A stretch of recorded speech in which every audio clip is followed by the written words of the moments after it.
Good morning parents. మీకు ఇప్పుడు మేము పిల్లలకి మర్చిపోతున్నారు, అక్షరాలు రాయట్లేదు అని మేము ఎవరినైతే గమనించామో వారికి ఈ విధానంలో ఆగస్టు మంత్ మొత్తం ఇంగ్లీష్ అక్షరాలు నేర్పదలుచుకున్నామండి. యాజ్ ఎ పేరెంట్స్గా మేము ఏదైతే అవలంబిస్తున్నామో, ఏదైతే ఫాలో అవుతున్నామో అదే మీరు ఇంట్లో కనుక ఫాలో అయితే పిల్లలు ఎలా ఉన్నారన్నది మాకు తెలిసే అవకాశం ఎక్కువగా ఉంటుందండి. ఎందుకంటే పిల్లల చదువులో మేము కష్టపడితేనే పిల్లలు చదవగలుగుతారు. చాలామంది మేడం మా పిల్లలు అసలు రాయట్లేదు, చదవట్లేదు, స్కూల్కి రావడానికి ఏడుస్తున్నారు అంటే కారణం ఏమిటంటే వారికి అసలు అక్షరాలని మర్చిపోవడం. నిన్న నా దగ్గరికి ఒక 3rd క్లాస్ చిన్నాడు వచ్చి, మ్యామ్ నాకు ఎంత రాసినా నాకు అసలు లెటర్స్ గుర్తుండట్లేదు, నాకు ఆ అక్షరాలు రావట్లేదు అన్నాడు. ఆ కారణం చేత మిగిలిన పిల్లలకు కూడా ఇది ఉపయోగపడుతుంది, పేరెంట్స్ అందరికీ కూడా ఉపయోగపడుతుందని ఈ వీడియో చేయడం జరిగింది. దీన్ని యాజ్ ఇట్ ఈజ్ ఫాలో అయ్యారనుకోండి, మీ పిల్లలు ఎంతవరకు అక్షరాలు గుర్తుపెట్టుకుంటున్నారన్నది మీకు కూడా తెలుస్తుంది, మాకు కూడా ఏం చేయాలో తర్వాతది అర్థమవుతుందండి.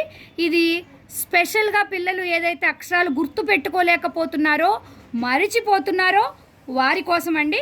మీరు ఒక్కసారి బోర్డు మీద చూస్తే ఇక్కడ A to Z ఒక్కసారి మీ ఇంట్లో ఏదో ఒక కార్నర్లో చార్ట్ మీద కానీ, బోర్డు మీద కానీ, లేదా ఒక పేపర్ మీద కానీ రాసి పెట్టండి అమ్మా.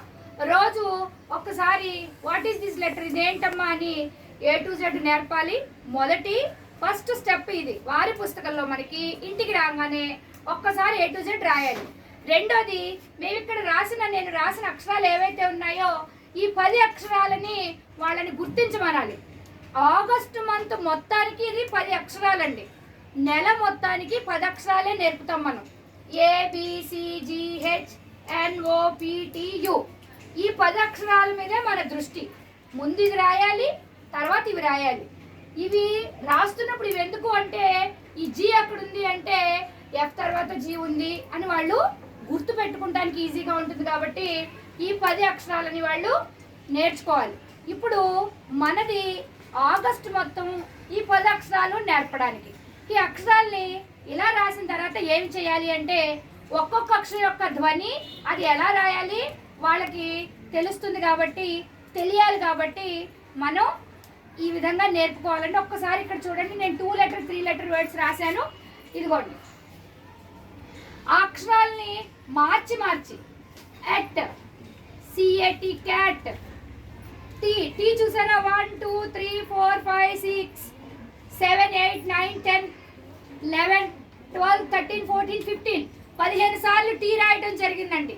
అంటే ఒక అక్షరాన్ని ఈ పదాలు నేర్చుకోవడం ద్వారా మరల అదే అక్షరాన్ని వాడు నేర్చుకుంటాడని, బుర్రలోకి తొందరగా వెళ్తుందని ఈ పద్ధతిలో, ఈ విధానంలో నేర్పే ప్రయత్నం మేము చేస్తున్నాం. మీరు కూడా ఇది నోటితో అనిపించటము, చేతితో రాయించటము. ఇదేంటి బి సౌండ్ ఏమొచ్చింది, బా BAT, బ్యాట్, ప్యాట్. ఇది ఏమక్షరము, H. ఇది ఎక్కడ, ఇదిగో ఇక్కడ. ఇది ఈ పైన A to Z లో ఎక్కడ, G తర్వాత. ఇలా మీరు వివిధ రకాలుగా మేము ప్రయత్నిస్తున్నాం.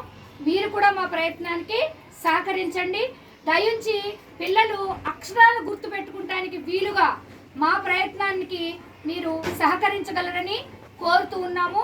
Thank you.